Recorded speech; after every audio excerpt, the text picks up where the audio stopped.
Hi. So let's talk about this business of Jesus talking about sifting. A very popular verse or set of verses, um, which people often quote. So it's nothing new, but there's something I need to point out to my listeners and my learners. Now, in the King James, it says, and the Lord said, this is Luke chapter 22, by the way, verses 31 and 32. And the Lord said, Simon, Simon, or Simon, Simon, behold, Satan hath desired to have you, that he may sift you as wheat.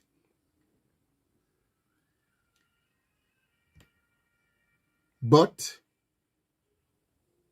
I have prayed for thee, that thy faith fail not. And when thou art converted, strengthen thy brethren. All right, so let's talk a little bit about this sifting and to whom was Jesus speaking when he said that. Because most times I've heard persons say that Satan desired to sift Peter. Now let's look at the meaning of the word sift before I even go any further. Let's look at the word sift. And again, I'm using Bible Hub because it is convenient rather than to go to the books. So I encourage you to use the tools that are available and give God thanks for those persons who have had the discipline, the thought to put Bible Hub together. We ought to pray for them and support them financially if you can.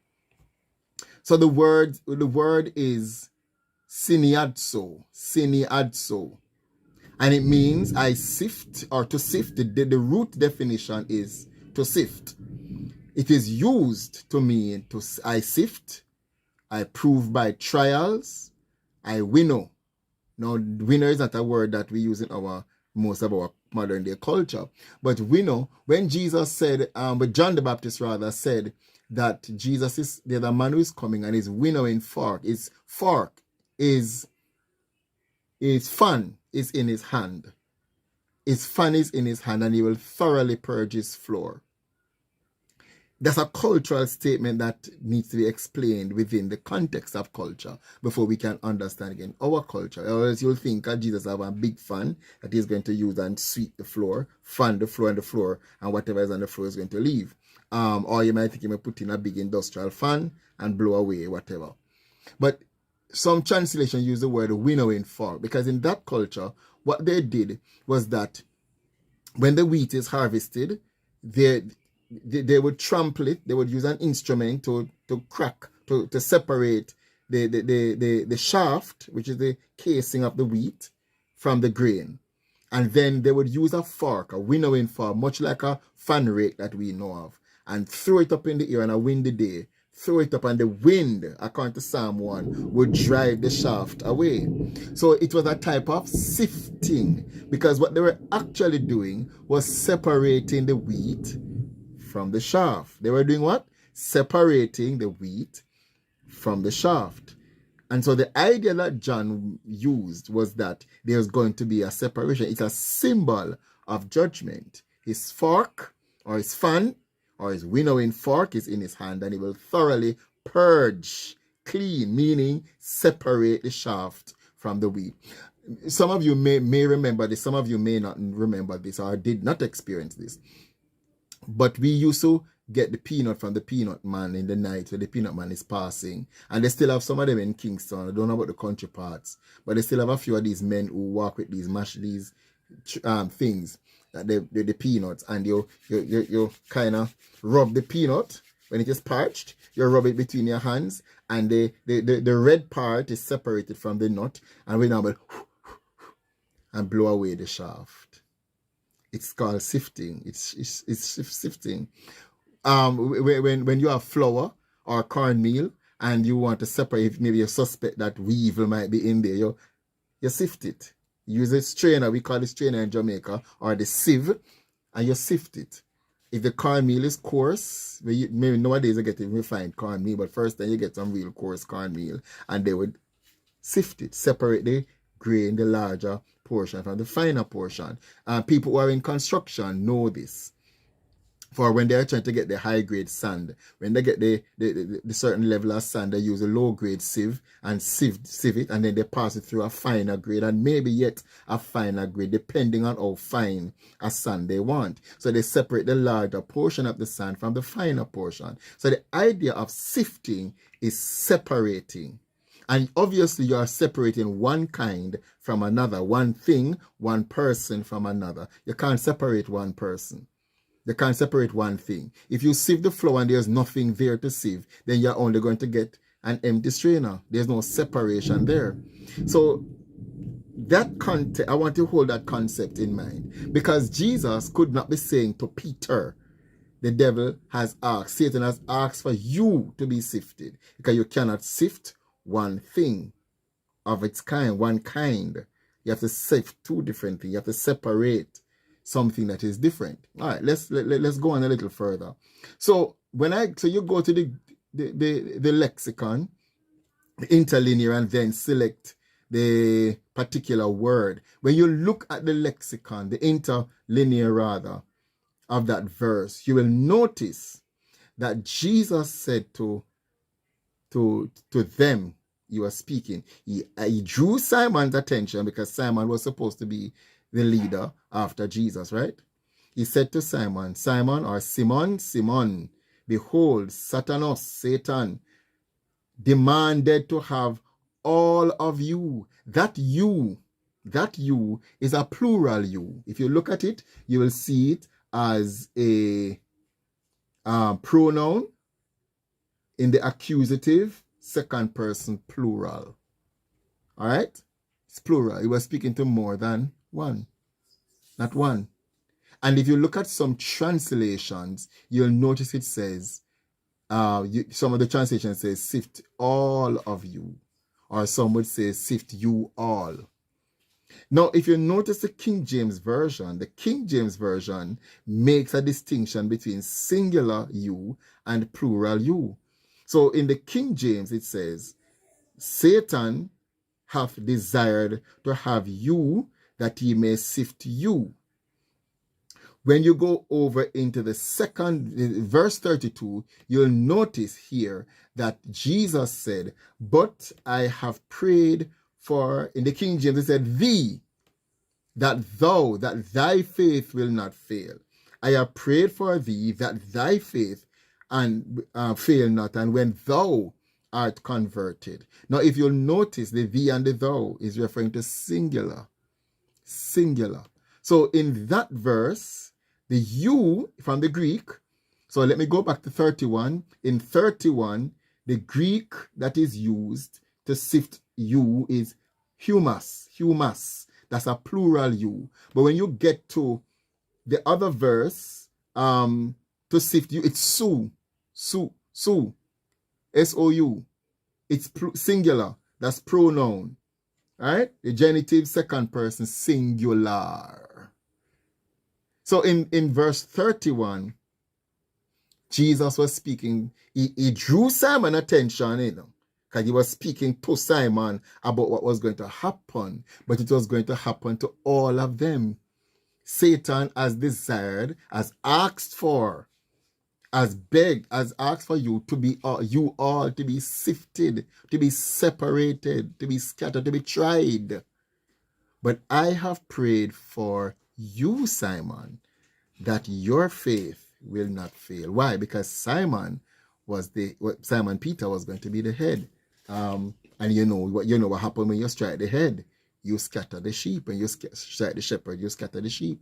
So Jesus said to Peter, I have prayed for you that your faith will not fail. Now notice that Peter was going to be tested like all the others, and Jesus did not say, I have prayed that Satan will not touch you, but I have prayed for you that your faith will not fail. Why? This is a lesson to us, because don't believe that Satan is not going to try us. If he tried Jesus and then after he failed, according to Luke 4, in the temptation, after he failed, the Bible said he left Jesus for a season. So it means that he's going to come again. Now, if Jesus did not pray for Satan not to touch Simon, he only prayed for him that his faith will not fail. It says something to us. If you go back to Job, when Satan asked God or accuse Job before God. He said, you know, this is the reason why he's worshiping you and so on, but allow me to touch him. And Yahweh allowed him.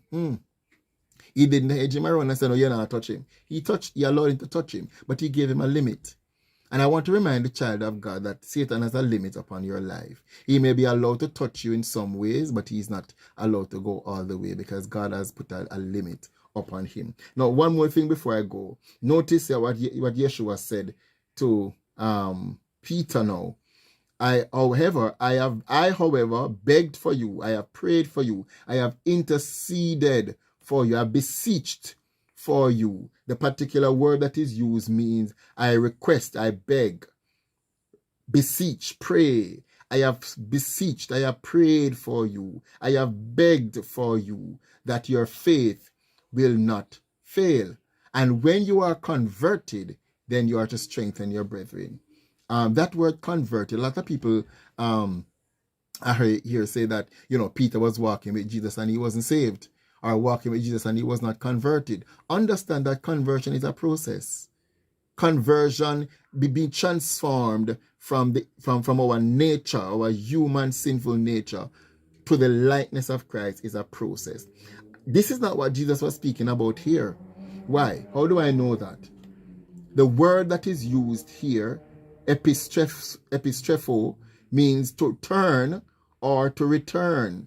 And it is used in different ways. For example, I turn back, I turn to, I turn back to, I turn back toward, I turn towards. Or I turn back to, or towards, I come to myself. Interesting. So let me give you some verses, for example, that this word is used in that context, because there are several meanings. Let me go to some of the particular meaning I want in the interest of time.